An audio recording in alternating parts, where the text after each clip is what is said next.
কেমন আছো সকলে? আমার ছোট শ্রোতা বন্ধুরা কেমন আছো সকলে? আজকে আফ্রিকার লোকগল্প অশোক কুমার মিত্রের এই সম্পাদনায় বা সংকলন থেকে আমরা পড়তে চলেছি আফ্রিকার লোকগল্প।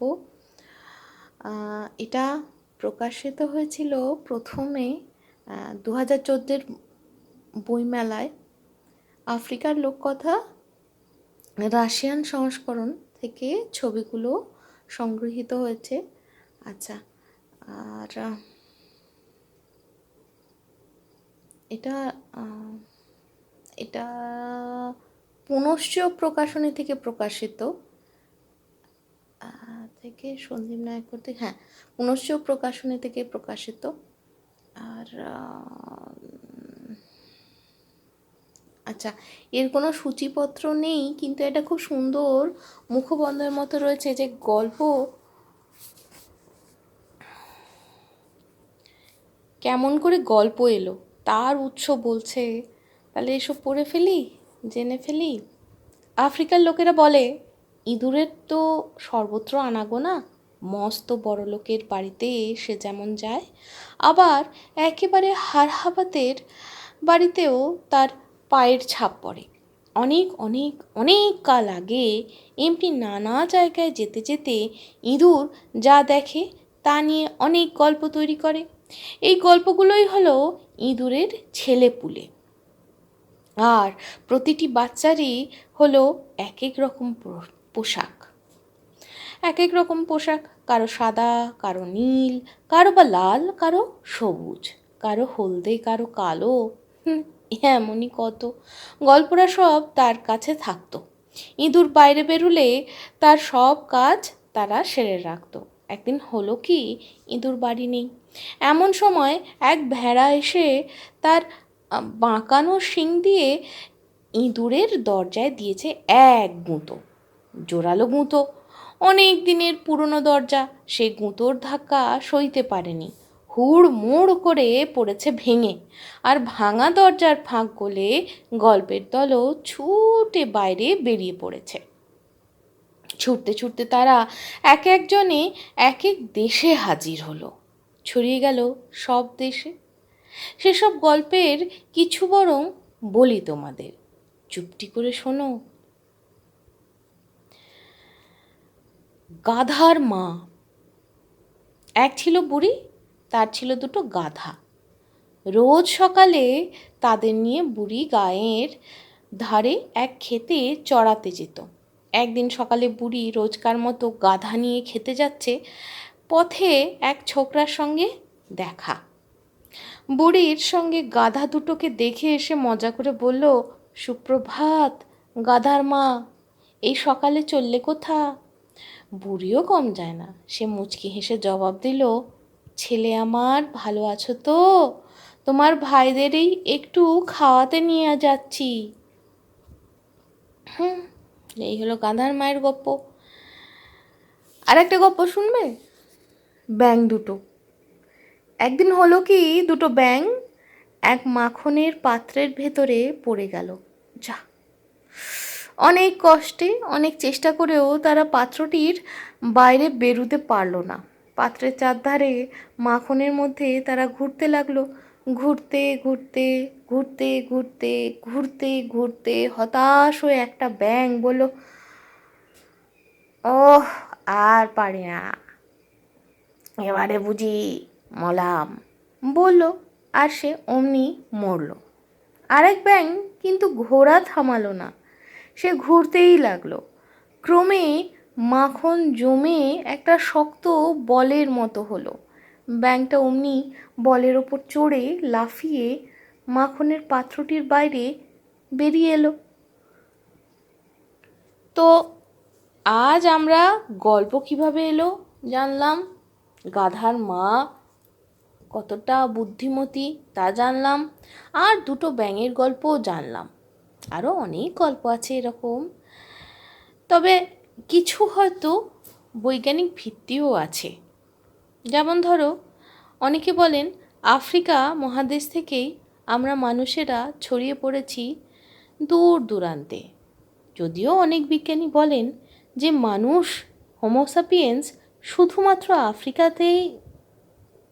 আফ্রিকাতেই প্রথম তারা জন্মায়নি।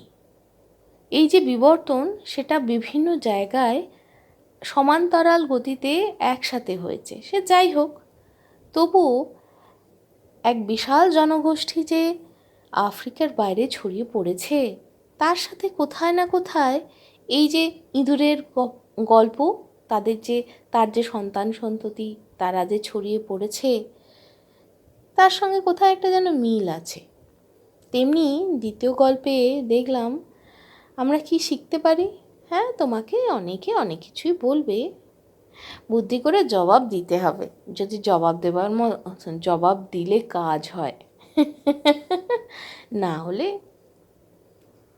শুধু শুধু কথা খরচা করে লাভ কি, তাই না?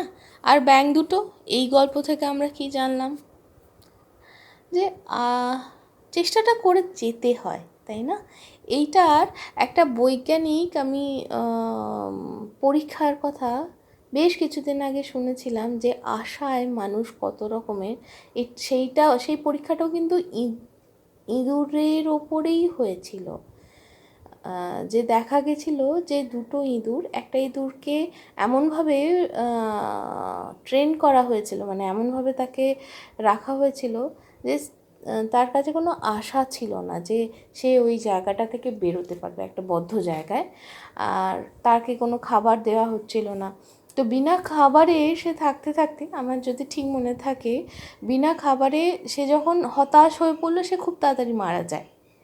কিন্তু সেই জায়গায় আরেকটি ইঁদুরকে প্রথমে নর্মাল, মানে একটা স্বাভাবিক একটা সাধারণ অন্তরালে বিরতিতে তাকে খাবার দেওয়া হতো। ধীরে ধীরে সেই বিরতিটা বাড়ানো হতে আরম্ভ করলো এবং এক সময় তাকে দেয়া হলো না খাবার।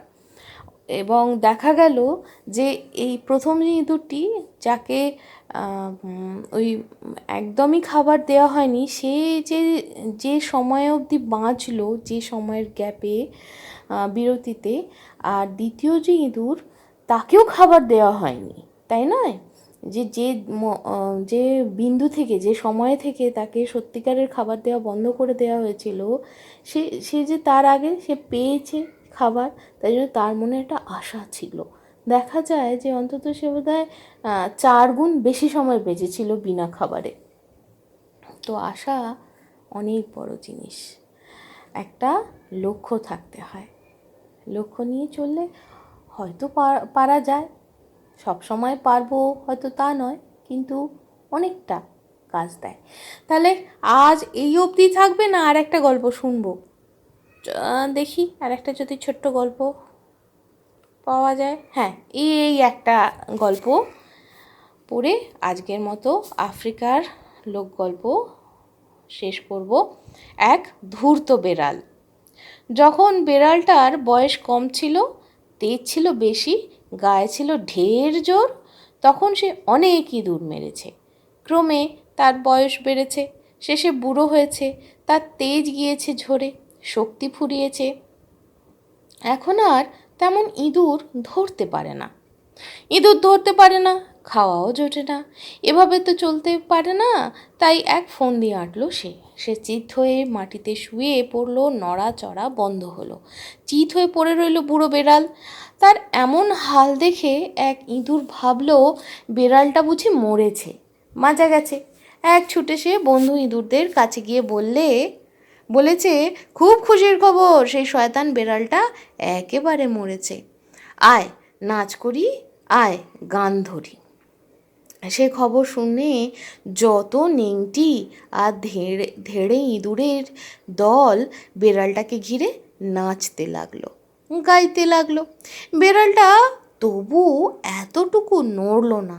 একটা ইঁদুর লাফিয়ে বেড়ালের মাথায় চড়ল, বলল, তোরা এখানে আয়, সকলে বেড়ালের মাথায় চড়ে নাচি।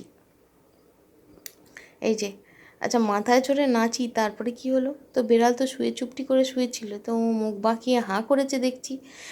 যেই মাথায় চড়ে নাচি বলেছে অমনি বেড়ালটা লাফিয়ে উঠে তাকে খপ করে ধরে গপ করে মুখের ভেতরে চালান করে দিল।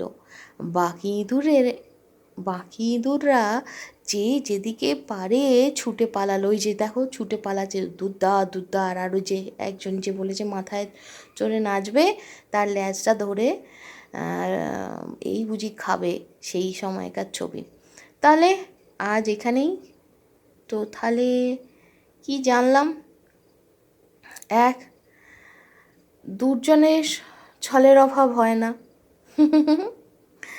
আর সাবধানের মার নেই। তাহলে আজ এই অবধি অনেকগুলো গল্প শুনলুম, তাই না? গল্পেরও গল্প শুনে ফেললাম। তাহলে আজ আসি, টাটা।